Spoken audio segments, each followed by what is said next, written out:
Longtime Alberta MLA Shannon Phillips is quitting her job in the wake of growing toxicity. Phillips was elected to her third term last May and has represented her constituency for more than 9 years. She previously served as the Minister of Environment and Parks for almost 4 of those years. Phillips does not hold a seat in either of the 2 major cities in Alberta, unlike most of the NDP's MLAs. Instead, she represents the southern Alberta riding of Lethbridge-West. But now, effective July 1st, she is leaving office. Shannon, thanks for coming back. We appreciate you reconnecting. Just help me understand. The election in Alberta was a little over a year ago, and you've decided to leave on Canada Day. What changed from the election to now to convince you to make this decision?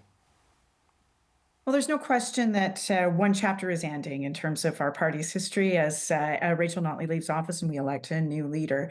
And so it's a little bit of a natural inflection point, but also for me, it is just time to start looking for other opportunities. I have experienced some great accomplishments and highs in politics and some lows. And in fact, I'm not sure if anyone in the country has faced the kind of harassment, surveillance, that kind of thing that others have. And that's taken a real toll on me. It's taken a real toll on my family and on my desire to pursue public life. There's no question that I am, anyone who knows me, I am motivated by politics. I love public life. I love political life.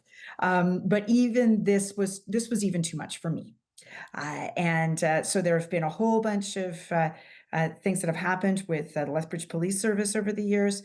At a certain point, things just become intolerable. Okay, I just want to jump in there for people who aren't familiar with the story. It was found, Alberta's police watchdog recommended laying charges against 3 Lethbridge police officers who used police databases to improperly access your personal information. But then the Crown declined to prosecute. Is that what drove you to this decision, the specifics of that incident? Sure, but also, there were in 2017, 2 other officers followed me and inappropriately took photos of me. At 2018, a bunch of folks accessed my records, and we know that the higher ups knew about it and did nothing. And then later on, a bunch of other officers engaged in inappropriate conduct that also targeted me within their own message chats and so on work time and with work resources. I also received anonymous correspondence into my office alleging other improper behavior, into my constituency office, my MLA office. And so that combined involved, probably about a dozen officers all told. And there were so many different disciplinary and other processes that even I had a hard time keeping track of them, let alone the public. It became a lot. And at no point has there ever been anything approaching what one might term accountability or responsibility from the Lethbridge Police Service. So it is cumulative. Certainly it doesn't appear to be getting any better. It was certainly a large factor in me not wanting to pursue the leadership of the party at this time, and things kind of piled up to a point where it is time to look for other opportunities, given my age and my position in life and where my kids are at too. It's remarkable, though, that you talk about the challenges you've faced with the Lethbridge Police Department, when the conversation here in Ottawa is that because of the growing toxicity in politics, that people are looking more increasingly to the police to keep them safe. And it's a total reverse of the situation you're dealing with, right? Oh, sorry, go ahead. Absolutely. And I should have been too, for all of the times when I was environment minister, when there were other threats coming from the public to me. But in my case, I couldn't rely on law enforcement either.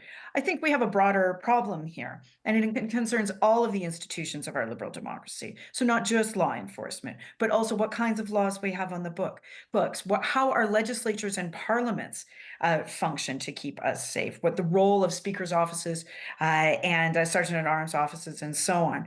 How we understand what's a threat actually and what's not. And then I think more broadly, how very belligerent, far right, obstreperous voices get elevated to a level that they don't deserve, that it does not comport with decency, does not comport with the usual norms of a liberal democracy. And there's just a megaphone for all of these sorts of views that really have no place in our liberal democratic institutions. And there's a real threat here. It's coming from all kinds of different places. And, on the one hand, the far right seems to have figured out a way to access more information and more megaphone than they actually deserve or actually comports to their numbers on the one hand. But on the other hand, we have parties, progressive parties, elements of civil society, parties of the center and of the left, who can't seem to figure out how to grapple with any of it, the changing information environment, the changing threat environment. And so people do a natural thing, and that is walk away, because we don't have solutions yet at all. Well, that was going to be my next point in the time we have left, because there are things that are unique to your reasons for leaving involving the police that have been documented and reported on. But you're not the first woman we've had on this show in recent weeks who's leaving because of the toxic environment. Pam DeMoff, a Liberal MP, was on. We've seen a wave of resignations in municipal politics, especially in Quebec. I mean, what is the solution if women in particular are being driven potentially out of politics? Well, there is not one solution. We have a number of institutions in our liberal democracy, and we don't have a democracy without faith in our institutions. And all of them appear to be in some state of disarray or in some state of crumbling. I'm thinking here of our media institutions, of the rule of law, of just norms of what kind of language in debate, how we talk about each other, how we disagree without being disagreeable. We seem to have lost a lot of that. There also it has been a demonization, particularly of women in the far right and in their echo chambers. And I do assign the blame to that end of the spectrum. I don't see it happening in other corners, at least not systematically. And so we have a broad-based conversation to have here about how to keep people safe when they get into public service. And we need to have it because it's our democracy at stake. Well, Shannon Phillips, thank you so much for having this conversation with me today, and good luck with the next chapter post July 1st. Thank you. Thank you, David.